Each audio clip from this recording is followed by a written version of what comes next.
From the smallness of the response, we got a few calls. It tells me most people realized what was said was off the wall. But in case anybody was rattled by it, or someone comes up to you and says that something was said, or did you hear that, you'll know how to deal with it. It's also a chance to share on principles of soundness, not only of doctrine, but also in generally how we handle things in the Lord. I know a lot of you are happy because you want me to do more of these broadcasts, and so enjoy it if that's the case. Let me just tell you, it was regarding the Book of Mysteries, and the accusation might as well have been that the Book of Mysteries was based on Nazi teachings, or that it endorses cannibalism.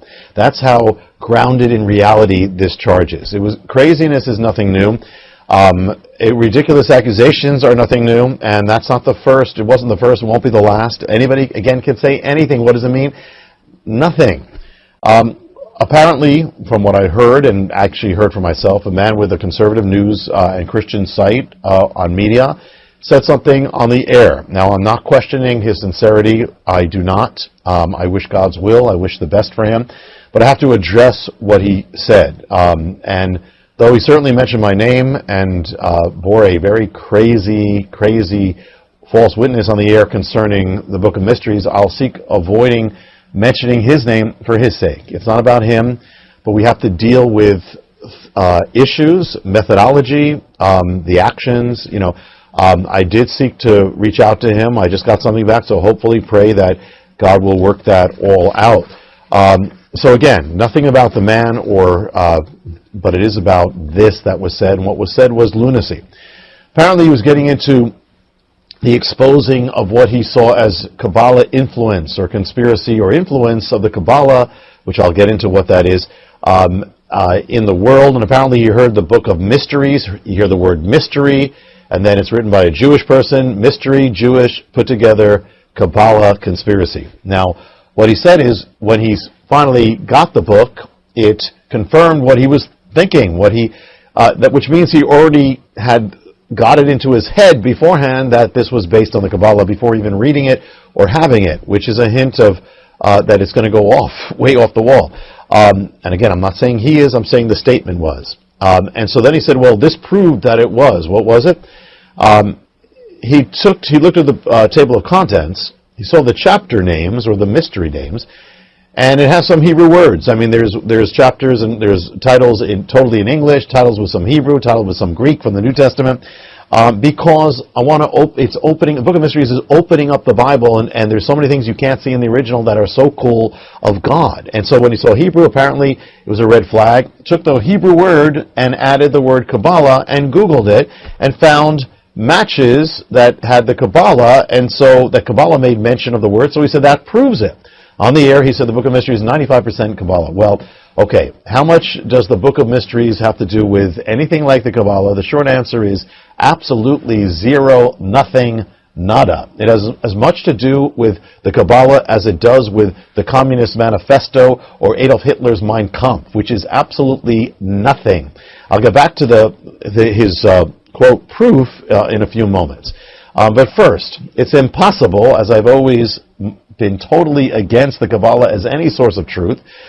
Just this weekend, someone came up, we had Resurrection Weekend, someone came up to me, I never saw them before, came up and said, oh, hey, I'm studying Kabbalah. I immediately said what I would say to anybody is don't do that. If you're seeking for any spiritual truth, you can't do that. It's one thing if you're doing research for another purpose, but to be studying it for truth, the Kabbalah is always my consistent position on it, always been. Kabbalah is totally whacked out. You can only find the truth in the Word of God, spiritual truth, not in the Kabbalah. It has crazy things in it. It has spiritually crazy. It at parts approaches Eastern religion or pre-existence of the soul or pantheism. Whenever I've met someone who says considering reading it, I said do not. Unless again you're doing it for apologetics. I'll get into that in a moment. That's true with anything. I've treated the Kabbalah as I would treat the Quran, the Communist Manifesto, anything. Every one of these books, I would know enough to have an accurate idea of what they're about so I can rightly address it and deal with what's needed. Thus, I've read about them. I've looked over some quotes from them to verify as needed, but I don't have the time to be going through all of it. thus, with the Kabbalah, I know just enough about it. I know about it to be able to speak about it, to warn where I need to be, or samples to be able to quote from if I need to. Now, thus, not only do I warn people about seeking truth in the Kabbalah or anything like that, but it's doubly impossible that the Book of Mysteries have anything to do with this because I've never even read the Kabbalah as far as reading through it. Now, as with any one of these books or writings that I consider to be not true or false, the only exception of reading it for anybody is for the purpose of research or apologetics or evangelism for the sake of the gospel if the Lord leads you. That would mean either to refute it, to prove it's wrong, to witness to those who believe it, Muslims, Orthodox Jews, communists, whatever, or to use it as a hostile witness to show the contradictions where it's unwittingly actually proving God, because even in that you can see some amazing things. And for instance, there are also rabbinic writings, which not the Kabbalah. There's the Talmud, which is not the Kabbalah. That's general writings of the rabbis, which has also historical things or contextual things that have been used for ages by all most good commentaries and evangelical writings on the Bible. That gives you the context, gives you things where we can understand the times of Jesus. In fact, there's something called Alfred Edersheim's The Life and Times of Jesus the Messiah, the most classic work of scholarship in English, popular work of Jesus' life, and it totally uses the rabbinic writings. That's standard. Plus, it's also standard apologetics, first used by Paul on Mars Hill in Athens, when he specifically used a quote from a pagan hymn, not once, twice, a pagan hymn or pagan poem to Zeus to witness for God to the Greeks in Athens.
chuyện tình yêu đâu biết được ngày mai.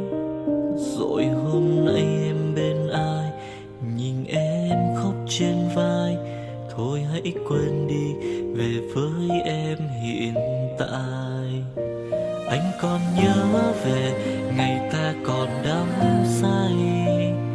Anh vẫn nhớ về người bên anh khi ấy. Em đã quên rồi câu hứa yêu trọn đời.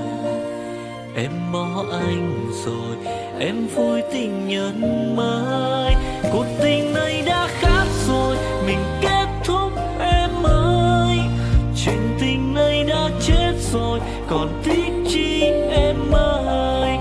Một lần em gian dối rồi, còn cố yêu không vui. Một lần em đã phản bội, làm vết thương chưa nguôi. Thì anh vẫn sẽ mỉm cười, người khác làm em vui. Còn anh xin kết thúc và giữ chút đau thương thôi. Ở nơi xa luôn nhớ về một mối duyên tình phai. Đường em đi nay khác rồi, còn mỗi anh đơn côi. Đường em đi nay đã khác rồi, còn riêng anh mãi đứng đơn côi.